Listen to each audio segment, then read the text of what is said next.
Xo'p, demak, ro'yxatdan o'tish tartibini ko'pchilik bilmaydi ekan yoki bilsa ham ulgurmagan, hali biror marta o'tib ko'rmagan bo'lishi mumkin.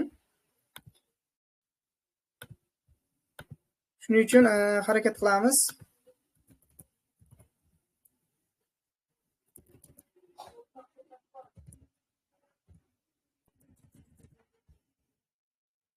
Xo'p, ro'yxatdan o'tish tartibi, imtihon haqida ham ko'pchilikda tushuncha bo'lmasligi mumkin.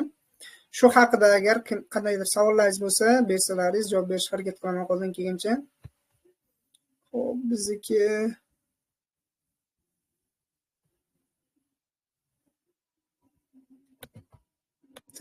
bir daqiqa bo'lmas.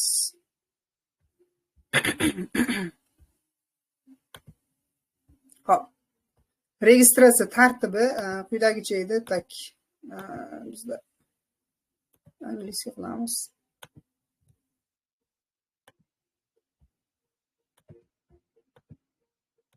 JS6 inglizcha yoki ruscha levelni tanlash bor edi. Toshkent, Samarqand tanlanardi. Tak, bu mana oldingi sayt bo'lgani uchun demak sana tanlanadi, davom etish chiqmaydi ko'p ehtimol. Masalan, modul tanladingiz, kimdadir 2-level, kimdadir 3-level va mana hali Toshkent uchun ham ochilmagan o'zi. Bizda demak video bor edi. Agar o'xshasa shu videoni qilib qo'ysak bo'larmikan? Hop, avvalo savollarga bir nazar tashlab o'taman. Hop, nima deyishyapti? Ro'yxatdan o'tish o'zgardimi? Imtihon qachon?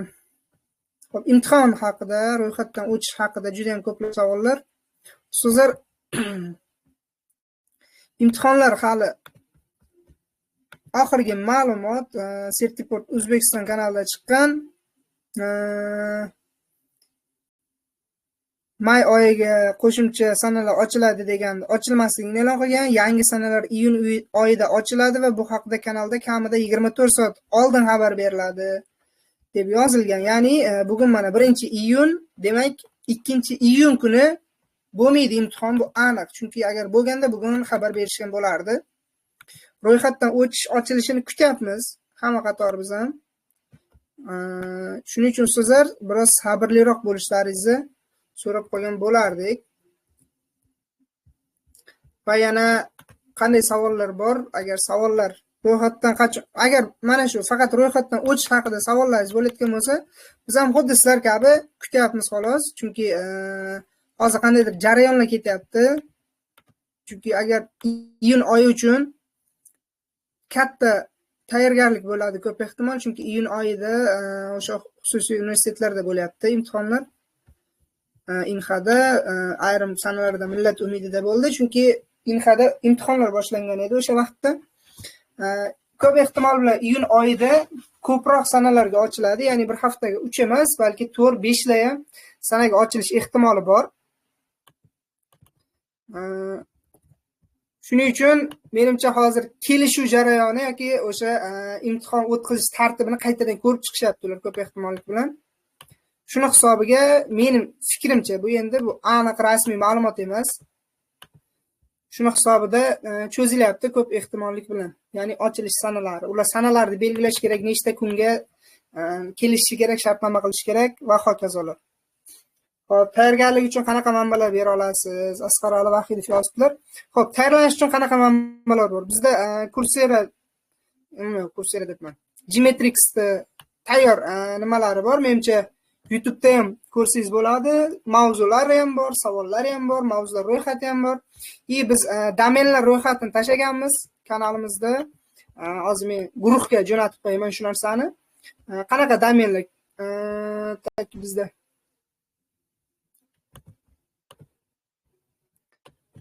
Xo'p, men hozir mana guruhga tashlab boraman ma'lumotlar ro'yxatini. Tak. Levellar, domenlar ro'yxati bor bizda. Ya'ni o'sha 7 ta domen mavjud va mana shu 7 ta domen asosida bo'ladi. Bundan tashqariga chiqmaydi hech qanday. Xo'p, guruhga jo'natib qo'yapman. Mana shu nimalarni. Mana 21:36 da yuborib qo'ydim.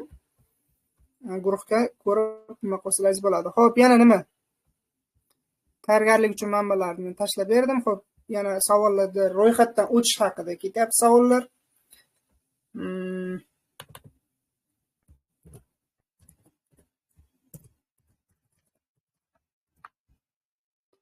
Xo'p, sanasi e'lon qilindimi? Bugun ochiladimi? Yana shu savol. Ustoz, biz ham kutyapmiz. 24 soat oldin xabar beriladi deyilgan. Rus tilida kurs o'rgatganlarga rus tilida kurs bor, adminga yozsangiz qo'shib qo'yadi. Kanalga ham yozdim men bugun. Xo'p, o'tkazib ro'yxatdan jarayonida sayt ishlamadi. 2 soat davomida saytni yangilab turdim, lekin sanal ochilmadi. Bu safar ham shunday bo'lmasligi uchun qanday maslahat berasiz? Siz ham telefonda ham kompyuterda harakat qilib ko'rishingiz kerak. Birinchi safar ochilganda mana, ya'ni ro'yxatdan ochish fevral oyiga to'liq, fevral o'rtalari edi. Va mart oyi uchun to'liq ochilganda, mart oyida telefonda umuman o'tib bo'lmadi, lekin kompyuterda o'tildi. Aprel mayga birdaniga ochilganda umuman kompyuterda o'tib bo'lmadi, hamma o'tganlar telefon orqali o'tishdi. O'shaning uchun maslahat beraman, ham telefonda, ham kompyuteringizni tayyorlab turishingiz kerak bo'ladi. Ro'yxatdan o'tish ochilgan vaqtda, demak, internetingiz birinchi navbatda yaxshiroq bo'lishi kerak nisbatan, ya'ni sayt birdan nima deydi? Katta yuklama kelganda sizda internetingiz u yuklamani ko'tarib bera olishi kerak. O'shaning uchun, xo'p, Certiport.com ga kirsak,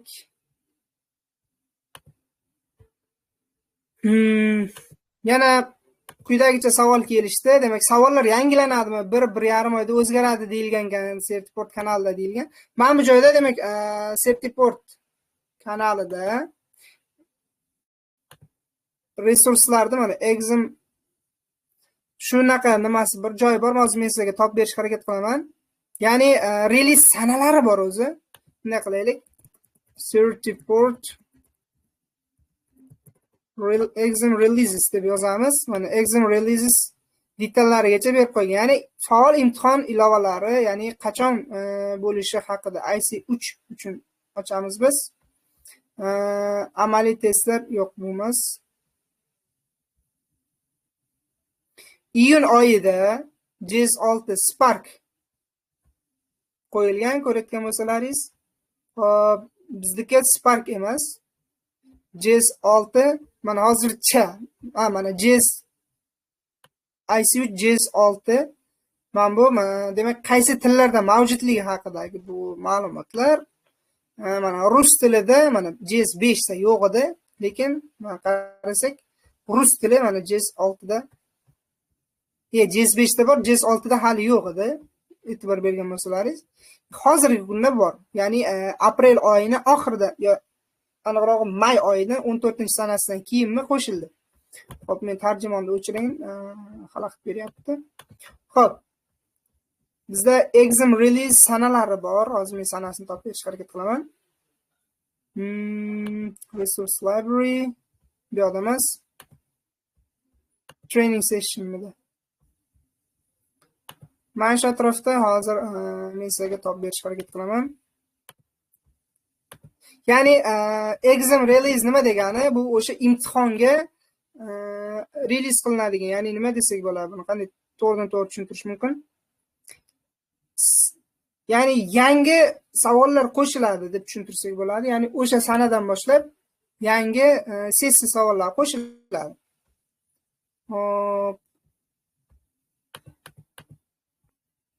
Exam release content updates. Mana вот так topdik.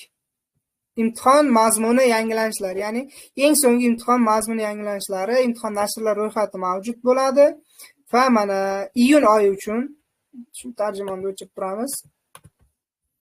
Xo'p, 6, ya'ni 9-iyun kuni rejalashtirilgan JS6 level 1.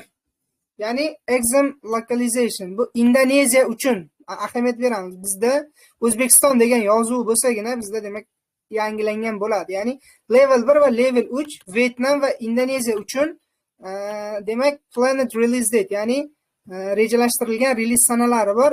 Localization, ya'ni faqat o'sha lokatsiya uchun mos keladi. Bu yangilanish, ya'ni yangi savollar degani. Demak, 2-iyun va 9-iyunda level 3 va level 1 savollariga qo'shimcha savollar kiritiladi. Bu qaysi davlatlarda?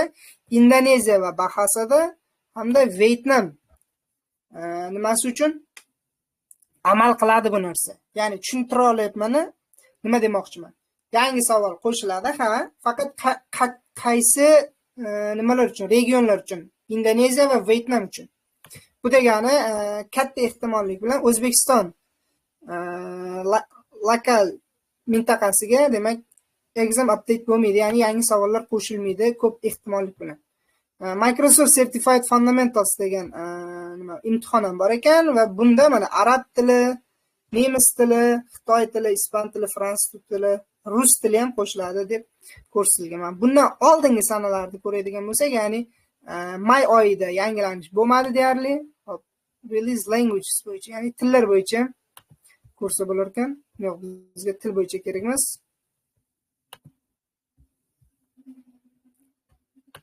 System updates namida. Hop, Compass yanvar 21, iyunda 15 yangilanadi deb ko'rsam. Bu demak imtihon dasturi haqida. Bu savol demak bu bizga bog'liq emas. Ya'ni savollar haqida emas bular. Hop, demak ustozlar,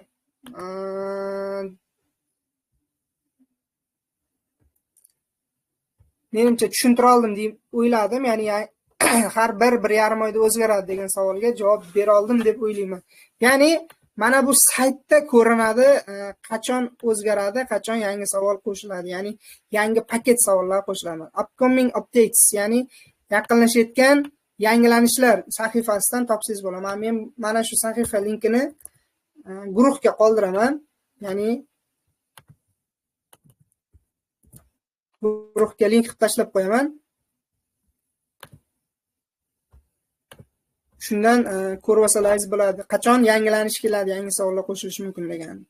Xo'p, yana nima deyildi? 21 kunlik bekor bo'ldimi? Dadaxon Haqberdiyev yozyaptilar. Ustozlar, 21 kunlik nima degan o'zi? Siz agar bironta level bo'yicha imtihon topshirsangiz, uni qayta topshirish uchun 21 kunlik muddatni o'tkazishingiz kerak bo'ladi.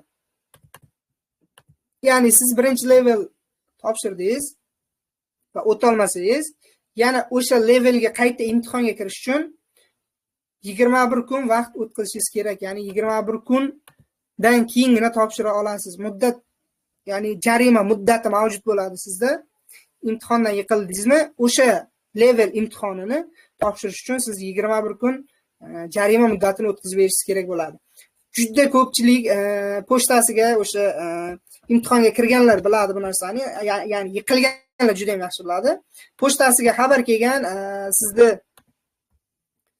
voucheringiz bor, 24 soat ichida qayta faollashtirish mumkin, qaysidir sanagacha ishlashingiz mumkin deb bir haftalikmi muddat belgilab ko'rsatadi. Ya'ni bu Certiport Amerikadagi voucherga taalluqli bo'lgan nimani ichidagi o'zini tartib qoidasi bo'yicha. Bizda O'zbekistonda rasmiy faqatgina ro'yxatdan o'tkazilgan Certiport O'zbekiston orqali topshirsangiz, sizda 21 kunlik jarima muddati bo'ladi imtihondan yiqilganingiz uchun. Bu narsani demak nima desak bo'ladi? Siz 21 kun kutishga majbursiz, chunki ular, ya'ni Certiport O'zbekiston shu talabni qo'ygan. Xo'p, yana aytilyapti, bitta sanada ikkita level topshirsak bo'ladimi? Albatta bo'ladi. Buning uchun ikkita levelni belgilab ro'yxatdan o'tishingiz kerak bo'ladi. Xo'p, bitta ustozimiz yozdi, Kamoliddin Komilov. Savollar bazasi $70 sotib olgandim, lekin level 1dagi bironta savol imtihonda tushmadi. Bu nima degan gap? Ustoz, sizga kimdir mana tushadigan savollar bor deb taklif qilyaptimi? Siz shu narsani biling, ko'p ehtimol aldanyapsiz. Va $70 sarflab siz bu narsani olganingiz, o'z imtihon topshirish narxi ham $60 da. siz imtihonda yiqilganingizdan tashqari yana shuncha xarajat qilibsiz. Endi sizda bitta level topshirishingiz boyagi yiqilganingiz hisobiga yana 21 ga o'tkazasiz va $120 tushdi. Undan tashqari yana $70 yutqizasiz, $200 shunchaki havoga so'rayapsiz xolos. O'shaning uchun ustozlar tayyorgarlik ko'rsatmay, quruq savol sotilyaptimi? Ko'p ehtimol biling siz aldanyapsiz. Shu narsaga ahamiyat qilinglar. Hop, Asqar Ali Vahidov boshqa davlat orqali imtihon topshirsa O'zbekistonga o'tadi. Albatta o'tmaydi.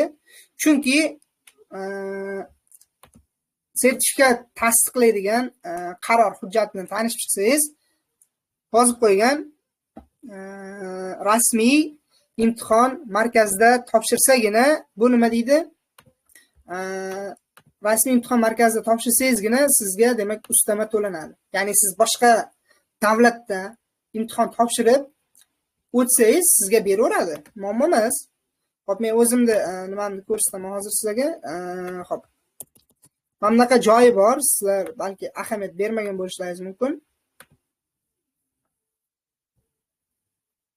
Sizda sertifikat olganingizdan keyin qayerga ERP bazaga kiritayotganingizda sizda sertifikatingizni tasdiqlaydigan tashkilot bor. Ablona Garona deymiz, boshqa deymiz. O'sha tashkilotlarda sizni profilingizga, men qanday kirdim mana shu profilimga kirganda, xuddi shunday sizni profilingizga kiradigan odamlar bo'ladi va u odamlar nimani tekshiradi? Mana bu joyda, mana exam degan joyda mana administrated by EduAction Learning Center deb yozib qo'yganman. EduAction bu Certiport O'zbekiston. Mana Certiport uz saytiga o'tib ketyapti ustiga bossam.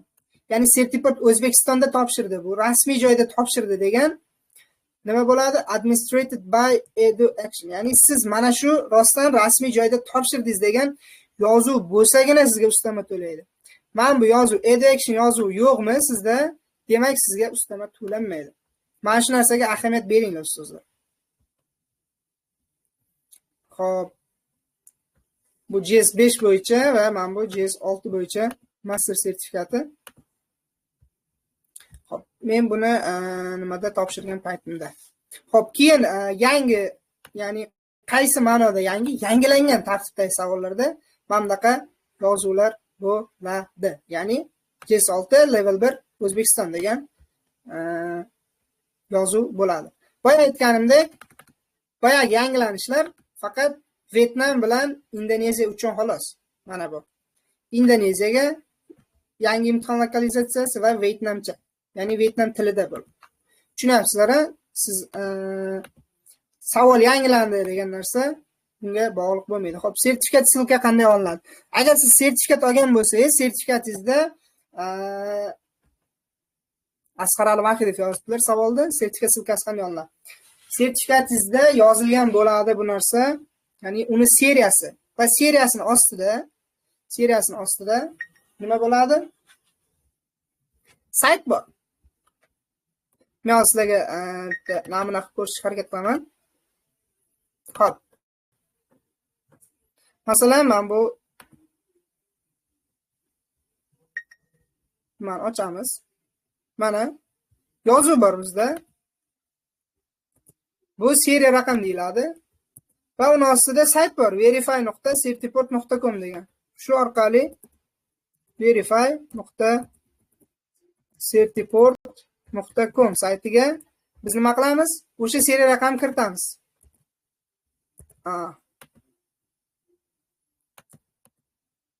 RHMI mana.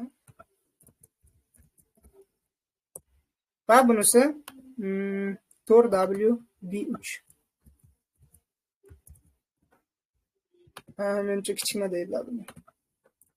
Mana qaranglar, yulduzcha turgan nima degan? Bu majburiy degan kiritishingiz. Student ID, bu biz student ID'mizni bilmaymiz.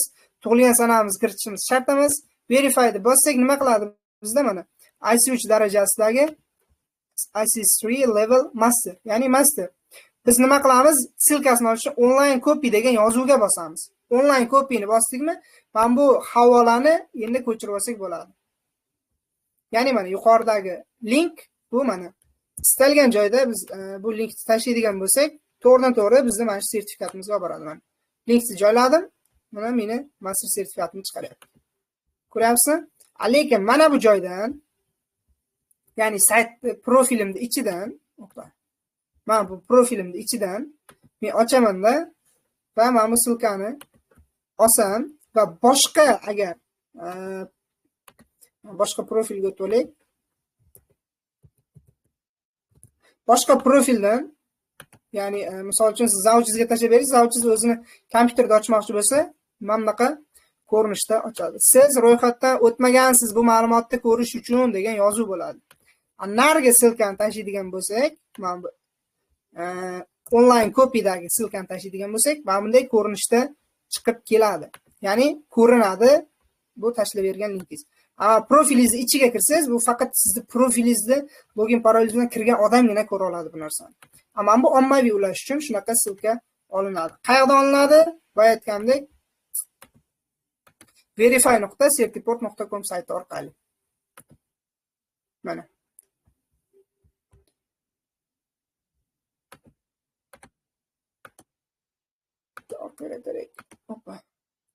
verify.certiport.com. Bu qayerdan topamiz bu narsani desak, o'zi mana sertifikatsiz tagiga yozib qo'ygan bo'ladi, mana ko'k yozuv bilan. Mana.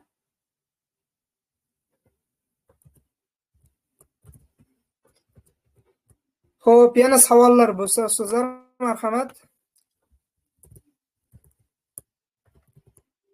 Xo'p, yopamiz. Bizga kerak emas.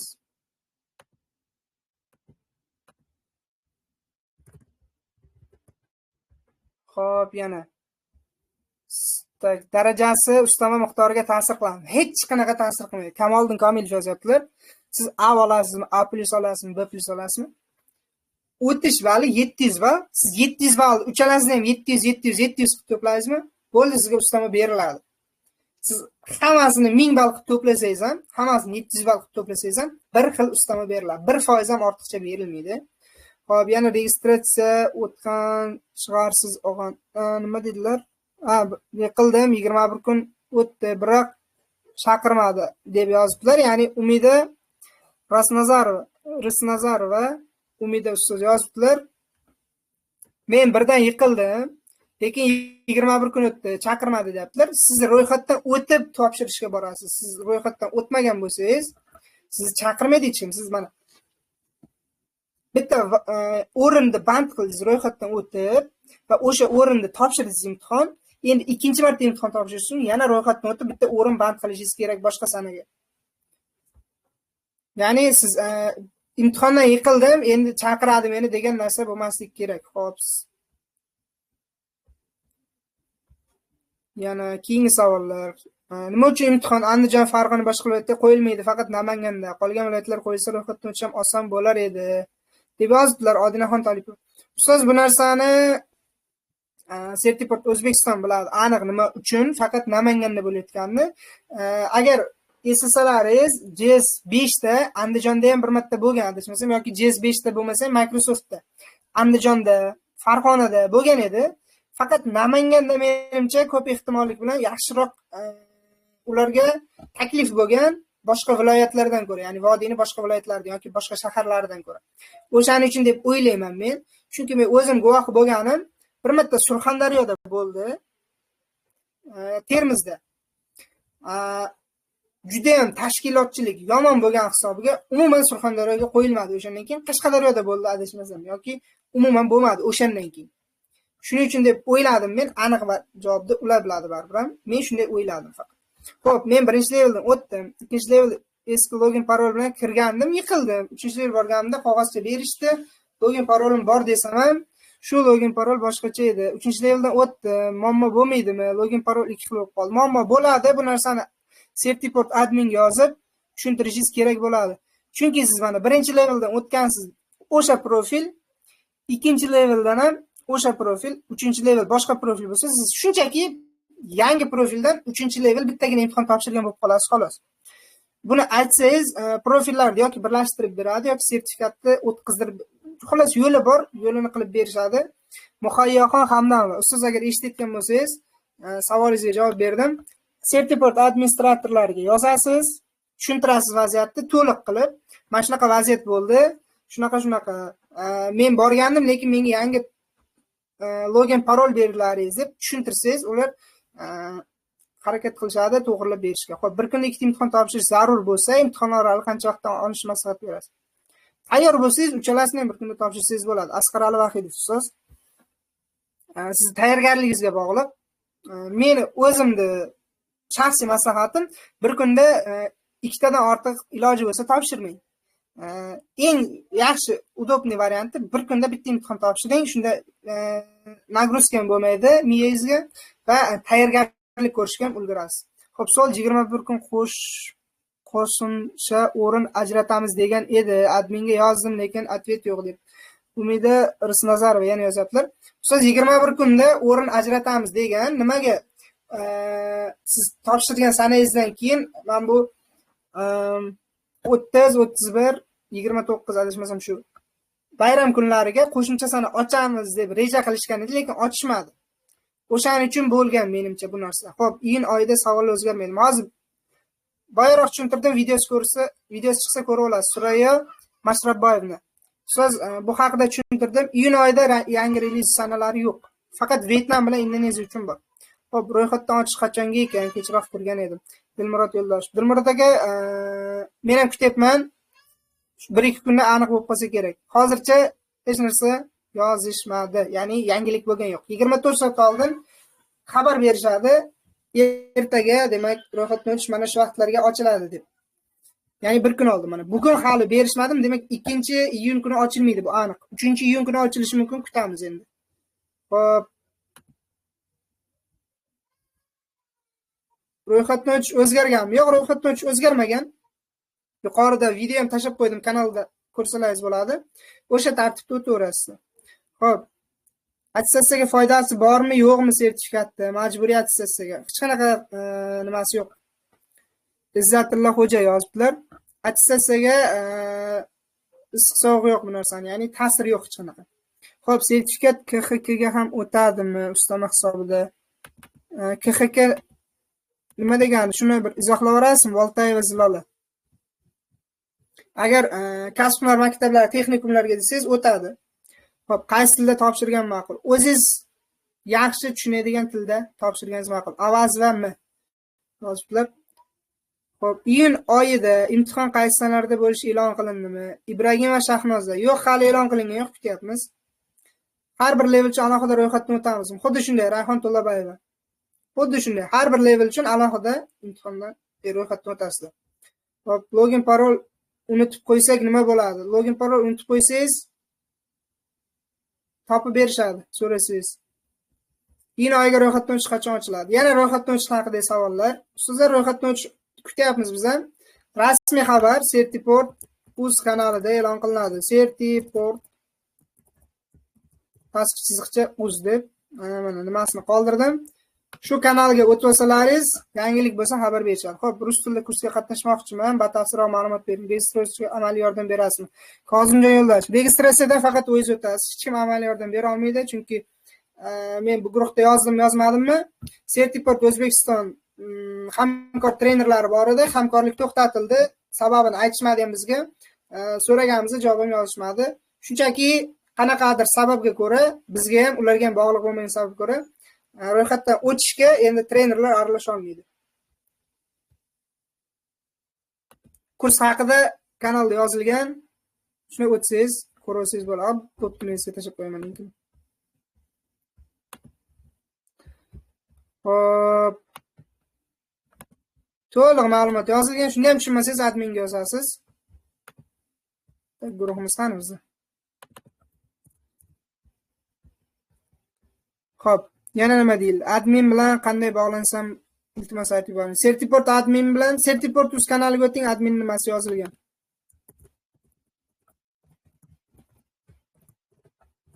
Admin lichkalari yozib qo'yilgan, admin bilan bog'lanmoqchi bo'lsangiz. Muhayyoxon Hamdamova. Xo'p, ro'yxatdan o'tishda ikkita imtihon bir xil vaqtda bo'lib qolsa nima qilish kerak? Ikkita imtihon bir xil vaqtda qilmang. Bir kunga qo'yadigan bo'lsangiz, prosta qaytarib yuborishadi.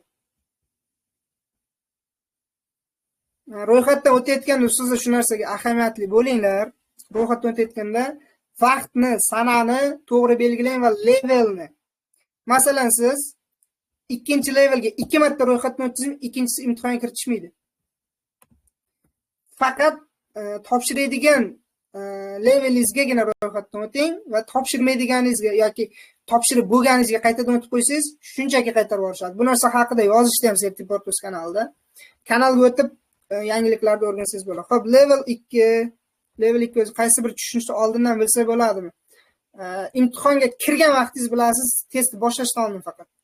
Undan oldin bilib bo'lmaydi. Xo'p, ro'yxatdan o'tish tekinga yordam beraman deyapsiz. Sanjar Baxtboyev. Siz kanalda, gruppada reklama qilmang, banga tushasiz. Spam berib yuboraman guruhda, o'chirib yuboramiz. Xo'p, level savollari eski va uruven bo'lib chiqadimi? Bu nimaga bog'liq? Qo'lizay vaucherga bog'liq. Shavkat Turopov.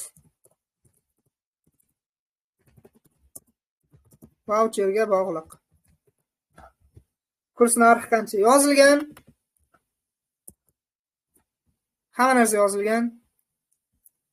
Xo'p, savollar uchun JS6, JS7 bo'lmaydimi? Izzatilla Xo'ja yozyapti. Xo'p, JS7 bo'lib ketishini nima deydi? Almashishni asosiy sababi nimada? Ommaviy ravishda imtihon savollari, ya'ni bu Certiport o'zida mulk hisoblanadi. Mualliflik huquqini ammo qo'pol ravishda buzish bunga sabab bo'ladi. Ya'ni bu nima degani? Formulirovkani to'g'rilaydigan bo'lsak, qaysidir aqlli biznesmen, qo'shtirnoq ichida aqlli biznesmen imtihon savollarini olib shunchaki ommaviy tarqatishni boshlasa, imtihon ham yopilib ketadi, sertifikat ham yopilib ketadi. Xo'p, oldin registratsiyadan o'tiladimi yoki oldin kursda o'qib to'rilaveradimi? Ustoz, registratsiyadan o'tib qo'yavering, tayyorgarlikdan boshlab qo'yavering. Ya'ni nima demoqchiman? Registratsiyadan o'tish qiyin. Xohlasangiz birinchi tayyorgarlik ko'rib registratsiyadan o'ting yoki registratsiyadan o'tib keyin tayyorlanishni boshlang. Faqat bizning kurslarimizda 2 haftalik muddat bor. Ya'ni siz 2 hafta tayyorlanasiz, 2 haftada tayyor bo'lasiz. Juda tez men o'rganaman desangiz 10 kunlarda tayyor bo'lasiz. Shu narsani inobatga oling. Agar tayyorlik kursimizga yozilmoqchi bo'lib, imtihon topshirishga ro'yxatdan o'tmoqchi bo'lsangiz, misol uchun bugun 1-iyun, bugun qo'shiladigan bo'lsangiz, nima bo'ladi? 12-iyundan keyingi nimalarni tanlashingiz kerak ro'yxatdan o'tish uchun. Xo'p, vaucher nima tushunmadim, Ibrohimova Nodira. Xo'p, vaucher nima? Vaucher siz imtihonga kirganingizda qo'lingizga beriladigan qog'ozcha va o'sha qog'ozchada vaucher kodi bo'ladi, 16 raqamli, harf raqam aralash. O'sha kodni kiritsangiz sizga imtihon ochiladi. Ya'ni vaucher bu sizga imtihon topshirish uchun nima bo'ladi? Imkoniyat beradigan narsa. Xo'p, vaucherni o'zimiz tanlaymizmi, yo'qmi? O'zingiz tanlaysiz, uni hech qanaqa nimasi yo'q. Lekin vaucher prosta harf raqam bo'ladi. Uni ichida nima borligini kiritmaguncha bilmaysiz baribir. Siz qo'lingizga berishadi, tarqatishadi. Tarqatayotgan odam ham bilmaydi, uni yuborgan odam faqat uni ichiga kirganingizdan keyin bilasiz. Men oldindan tekshira olamanmi bu narsani desangiz, bir marta tekshirasiz, ikkinchi marta o'sha vaucher kuygan bo'ladi. Ya'ni nima demoqchiman? Imtihon ichkariga kirdingizmi? Bo'ldi, hech narsa qila olmaysiz. Vaucher qo'lingizga tushadi. Xullas, bu narsa peshonaga bog'liq. Qo'pol qilib aytadigan bo'lsak, xo'p, vaucher tushuntirib bera oldim deb o'ylayman. Natijalar qanday? Natijalar yaxshi, yomon emas, lekin yiqilayotgan so'zlarimiz ham yo'q emas. Nimani hisobiga yiqilishyapti? Tayyorgarlik yaxshi bo'lmagan. Kimni aybi? O'zlarini. 90% holatda o'zlarini aybi. Qanaqadir bahonalar aytishadi, bunday bo'ldi, yo'l uzoq bo'ldi, kech qoldim, tayyorlana olmadim, bunday bo'ldi, bunday bo'ldi. Rostdan yaxshi tayyorlanganlar 100% o'tishyapti. Bunda muammo bo'ladi. Xo'p, level 1 dan o'tolmaganlar necha kunda qayta topshirsa bo'ladi? O'sha topshirgan imtihoningiz sanasidan, ya'ni yiqilgan imtihon sanasidan 21 kun hisoblab topshirsangiz bo'ladi, level 1 da qaytadan. Qolgan levellarni istagan sanangizga topshirsangiz bo'ladi. Xo'p, level 1 ingliz tilida topshirdim, 2-3 rus tilida topshirsa bo'lmaydimi? Ibrohimova Nodira, bo'lmaydi. Bu narsa aytildi Certiportus kanalida. Hozir men topishga harakat qilaman shu joyini. Xo'p, qani edi? Avval mana bu joyi 9-may sanasida tashlangan guruhga. Certiport.uz kanaliga tashlangan. Ya'ni siz nima rus tilida, ingliz tilida topshirdingizmi, qolgan rus tilida topshira olmaysiz yoki rus tilida hammasini bitta tilda topshirishingiz kerak, xullas. Xo'p, birinchi ro'yxatdan o'tganimizda 3 ta levelni ham ko'rsatib o'tishimiz kerakmi? Ya'ni savol tushunmay qoldim, Rayhon Tulbayeva. Birinchi ro'yxatdan o'tganimizda 3 ta levelni ham ko'rsatib o'tishimiz kerak. Ya'ni uchala levelni ham tanlashimiz kerakmi demoqchi bo'lsangiz? Ha, uchala levelga ham har biri uchun bir martadan o'tasiz. Ya'ni bir marta ro'yxatdan o'tasiz, birinchi level uchun, yana boshqatdan ikkinchi level uchun ro'yxatdan o'tasiz. Xo'p, savollar darajasi qay darajada? Batafsil ma'lumot bersangiz. Savollar darajasi haqida webinar o'tkazganman. O'sha webinarni ko'rib oling, Asqar Vahidov. Kanalga o'tsangiz bor, o'zi 2-3 ta video tashlangan. Ko'rib olsangiz tushuntirib berganman juda ham to'liq. Xo'p, ikkita levelni olsam, sertifikat yopilib ketsa, ikkita level kuyib ketaman. Ikkita level olsangiz, 3-level olishingizga bular majbur bo'ladi. Ya'ni siz hech bo'lmaganda bitta level imtihon topshirgan bo'lsangiz, keyingisini topshirish sizdan imtihon olishga ular majbur demoqchi bo'lganman. Tushuntira oldimmi? Idiva Mahsuma. Xo'p, assalomu alaykum. Ro'yxatdan o'tish qachondan boshlanadi? Ro'yxatdan o'tish bugun emas, xudo xohlasa, ertadan qaysidir sanada ochiladi. Boburshoh Aslanqulov. Bu haqida juda ham ko'p savol yozildi. Sanasi demoqchiman. Ha, 3 ta level sanasinimi? Albatta. Rayhon Tulabayeva. Ro'yxatdan o'tayotganimiz 3 ta levelda ham sanasini ko'rsatamizmi deb. Albatta, birinchi sanani tanlaysiz. Ya'ni birinchi tilni tanlaysiz. Mana ekraningizda ko'rinib turibdi-yu. Ekranda ko'rinib turgan narsa qaysi imtihon JS6 qaysi tilni tanlaysiz, modulni tanlaysiz, ya'ni levelni tanlaysiz, undan keyin sanani tanlaysiz. Xo'p, institutga ta'sir qiladi, magistraturaga hech qanaqa ta'sir qilmaydi. Ishlasangiz oyligingizga 50% ustun beradi xolos. Kurs narxi qancha? Islomova Nozima, siz guruhda yozilgan kurs narxi. Adashmasam, men shu. Islomova Nozima sizga yozdim. Xo'p. Tak, yana savollar. Sirdaryo Yangi Boyot uchun offline kursingiz yo'qmi? Umid Ikromova. Offline kurs topiladi, siz adminga yozing, topib berishadi sizga.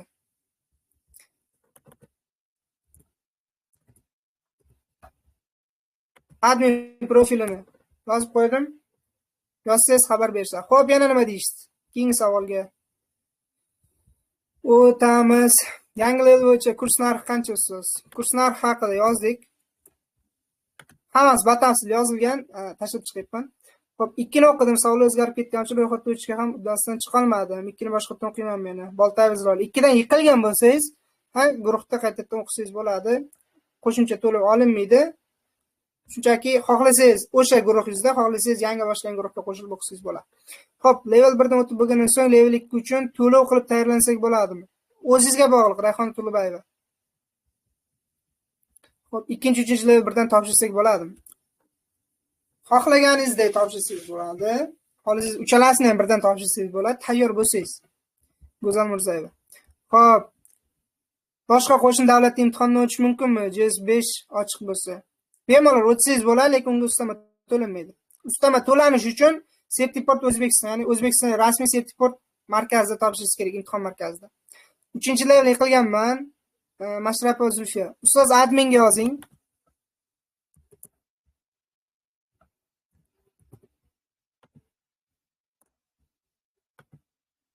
Xo'p, offline kurs viloyatdan tashkil qilinadi. Offline kurs biz viloyatlar tashkil qilganimiz yo'q. Faqat imtihondan 1-2 kun oldin tayyorgarlik uchun chaqiryapmiz ustoz, xolos. Bu bizning kursimizda o'qiyotganlarga tegishli. Xo'p, 3-4 kun dam olamiz deyishgan adminlar debdi Asqar Vahidov. Certiport haqida gapirayotgan bo'lsangiz, balki bo'lishi mumkin, lekin bunaqa gap eshitganim yo'q. Lekin shunaqa bo'lishi ham mumkin, chunki deyarli tinimsiz ishlashdi. Bayramga dam olishmadi ular. O'shani hisobiga menimcha balki ta'til olgan bo'lishi mumkin. Xo'p, level 1 ni oldim, 2 ni olishim uchun 2 ni oshib ketdi. Kuyib ketmadim. Bunaqa gap qayerdan olgansizlar bilmayman. Ya'ni bitta level bilan ikkinchi level olish oralig'i qanchadir muddat degan gap umuman yo'q. Yaxshilik va hech qanaqa muddat belgilanmagan. Qaysi sertifikat qancha vaqtda olishingiz. O'shaning uchun bu nima deydi, qo'rquvlar asossiz. Xo'p, taxminga ko'ra 11-sinf informatika darsligi mavzuida savollar tushyapti deyishgan, shu rostmi? Ustoz, yuqorida men tashladim guruhga Asqar Ali Vahidov. Mavzular ro'yxatini tashladim. Agar vaqt ajrataman desangiz, men hozir kanalda o'tgan vebinarni nimasini tashlab qo'yaman, videosini. Shu videoni yaxshilab ko'rib chiqsangiz, bu YouTube ga ham qo'yilgan. Nima haqida bo'ladi, qanaqa mavzular qamralgan, hammasi to'liq tushuntirilgan. Xo'p, iyunda savollar o'zgarib ketmaydi, uzr eshitmay qoldim. Surayya Mashrabbayeva. Bu haqida gapirdik, ko'p ehtimolli bilan o'zgarmaydi. Xo'p, 2-3 levellar birdan yiqilgan bo'lsa, 21 kun kutish shart emasmi? Albatta kutish shart.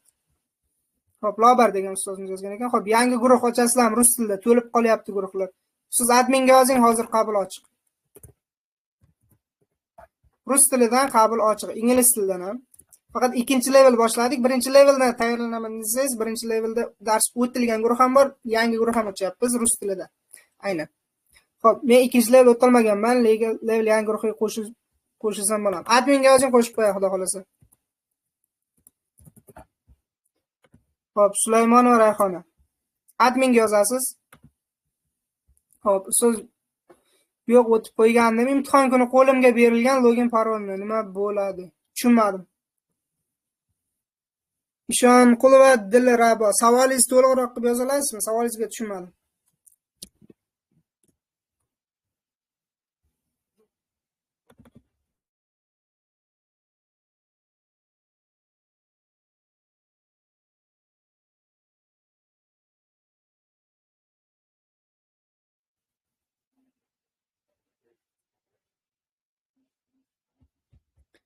Ovoz eshitilyaptimi ustozlar?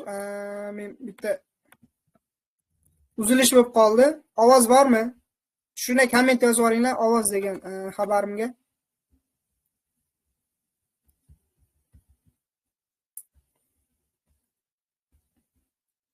Bir. Ovozim eshitilyaptimi ustozlar? Ovoz uzilib qolmadimi kimda? Xo'p. Guzal Mirzayeva, menda ham shu savol. 1-level, 2-level oraliq qancha bo'ladi? Hech qanaqa oraliq sana belgilanmagan qat'iy.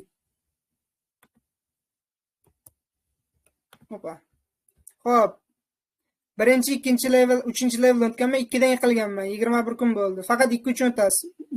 Jakbar va Mahliyo. Faqat 2 uchun ro'yxatdan o'tasiz. Ovoz bor. Rahmat so'zlar, ovoz bor. Xo'p, shu video qayerda? Qayta tashlab yuboring. Go'zal Mirzayev. Qaysi videoni aytayapsiz? Bitta aniqlashtirib yuboring. Chunki men savolga javob berayotgan vaqtimda ancha tepadagi savolni o'qiganimda. Xo'p, ustoz 3-leveldan yiqilganman. Achinaman sizga, hamdardman, sherikman. Lekin 3-leveldan hozir tayyorlov guruhimiz yo'q. 1 va 2-levelda bor. 3-level aytaymi nechinchidan? 15-yilda boshlaymiz xudo xolasa 3-level tayyorgarlik. Xo'p, 1-level yaxshi o'tdim, lekin menimcha savollar sal noto'g'riroq tarjima qilingan. Nima deysiz? Tarjimonga bog'liq bu narsa. Kim tarjima qilgan bo'lsa. Siz agar rus tilida topshirgan bo'lsangiz bilmadim. Men ingliz tilida topshiraman. Hech qanaqa noto'g'ri tarjima degan narsa duch kelmaganman bu narsaga. Xo'p. Rahmat, ovoz borligini yozibsizlar. Xo'p, 1-level dars tugatib, 2-level darslar boshlandimi?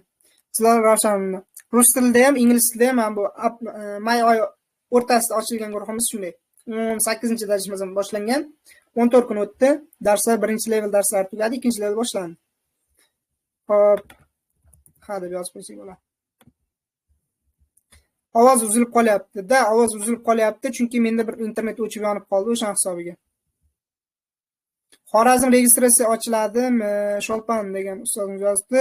Ko'p ehtimollik bilan Xorazmda boshqa imtihon bo'lmaydi. Buni nimaga desangiz, xorazmlik o'sha trenerlardan so'rasangiz aytishadi ko'p ehtimollik bilan. Xo'p, login parol berishganda shuni yo'qotib qo'ygandim. Shuni so'radim, kichkina qog'ozcha. Ishonqulova Dilrabo. Login parol yo'qotgan bo'lsangiz, o'tgan safar qanaqa mana ro'yxatdan o'tayotganda siz elektron pochta kiritasiz. O'sha elektron pochta sizning loginingiz bo'ladi. Parolni berishadi ular sizga. Siz faqat elektron pochtangizni eslasangiz bo'ldi. Ro'yxatdan o'tayotganda qaysi pochtaga sizga SMS kelgan, ya'ni siz ro'yxatdan o'tdingiz, to'lov qilindi degan elektron pochtaga xabar keladi. O'sha pochtadan topsangiz bo'ladi. Pochtangiz ko'p ehtimollik bilan sizda loginingiz bo'ladi. Xo'p, siz savollar o'zgarish haqida, qaysi mavzu haqida video qayta tashlab yuborasiz? Videoni tashlaganimni ko'rsangiz bo'ladi, Go'zal Mirzayeva. Ingliz tilini bilmay tayyorlansam tushunib ketamanmisiz? Harakatingizga bog'liq. 80% o'quvchilarimiz ingliz tilini ham, rus tilini ham juda ham zo'r bilishmaydi u darajada. Lekin lug'atlar, mavzular o'tilganda обязательно dars qilish kerak. Xo'p, tayyorlansam tushunib ketaman. Tushunib ketasiz, tayyorlansangiz harakatingizga bog'liq narsa. Hoppa. Agar savollaringiz bo'lmasa sizlar biz qancha vaqt gaplashib qo'ydik?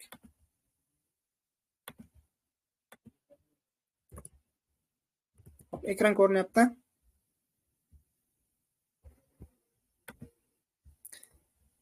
Xo'p. Yana nima? 3-leveldan 23-mayda yiqilganman. 21 kun hisoblab keyin ro'yxatdan o'tasiz. 21 kun hisoblang. Bu yerdan 7 kun, bu yerdan 14 kun. 15-16-iyun kunlariga o'tsangiz bo'ladi.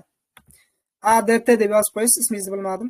Xo'p, iyun uchun ro'yxat ochilsa, iyun oyi oxiriga sanasiga 2-level darslariga ulguramizmi? Iyun oyi oxirgi sanasiga 3-levelda ham yakunlashga ulguramiz, xudo xohlasa. Xo'p, registratsiya qachon ochiladi? Certiport uz kanalida beriladi. Qachon ochilishi haqida ma'lumot. Certiport uz kanaliga o'tsangiz bo'ladi.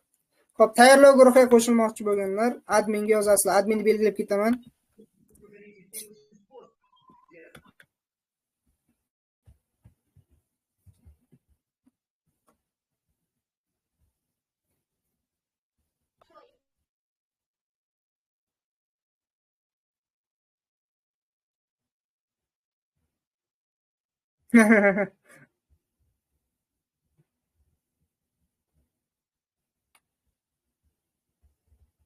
Xo'p, 3-level qancha savol bo'ladi? 3-level imtihonda 40 ta savol tushadi. Kirsangiz, mana 1-chi, 2-levelda 45 tadan savol bo'ladi.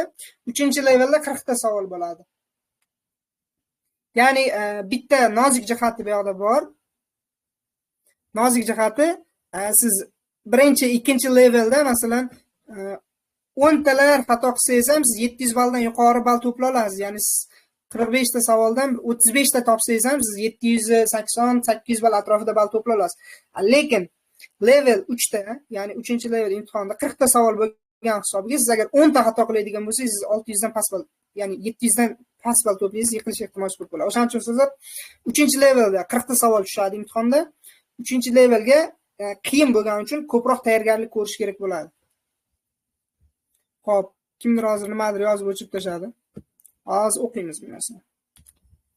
Xo'p, yana nima? Yangi savollar bazasi tayyor qilasizmi? Bahor Bobomurod. Bizda savollar bazasi degan narsa yo'q so'z. Shu narsani ahamiyatli bo'linglar. Guruhda kimdir agar savol bazasi bir nima degan haqida gap yozilsa, yangi savol baza, eski savol baza degan gap yozilsa, men guruhdan bloklab chiqyapman agar e'tibor bergan bo'lsangiz. Guruhlarda baza degan narsa haqida gap tarqaldimi, sertifikatning umri uzoqqa cho'zilmaydi. Bu narsa praktikada juda ham ko'p marta kuzatdim men. Siz shu narsaga ahamiyatli bo'linglar. Xo'p. Assalomu alaykum ustoz. Imtihondan o'tib sertifikat olsak oyligimizga qo'shiladimi? Sentyabrdan qo'shiladi deyapti. Qarang. Avgust oyidan ishga chiqasiz. Dars o'tmaganingizni hisobiga avgust oyida oylik to'lanmaydi sizga. Ya'ni ustama to'lanmaydi. Avgustda dars o'tmaganingiz hisobiga.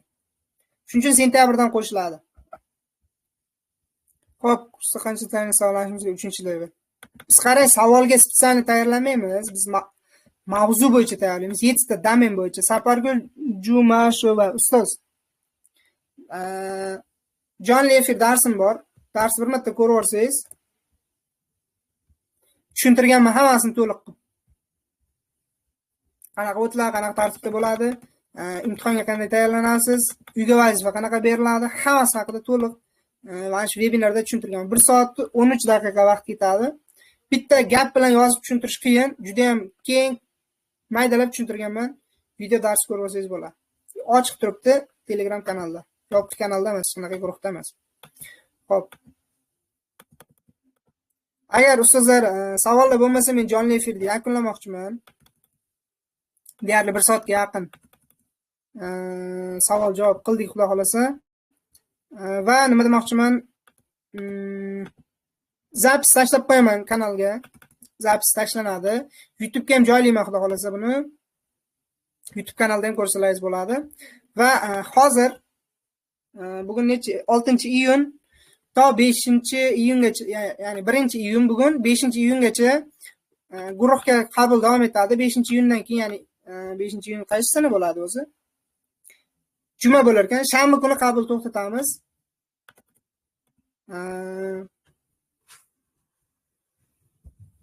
Ya'ni 1-level yakunlangan guruhga qo'shilsangiz bo'ladi. Darslarni, video darslar ko'rib yetkazsangiz bo'ladi va 2-level yangi jonli efirda darslar boshlanadi. Yopiq guruhimizda bo'ladi ham. Ularga ham qo'shilsangiz bo'ladi. Har bir levelga alohida to'lov, bu haqida to'liq yozganman.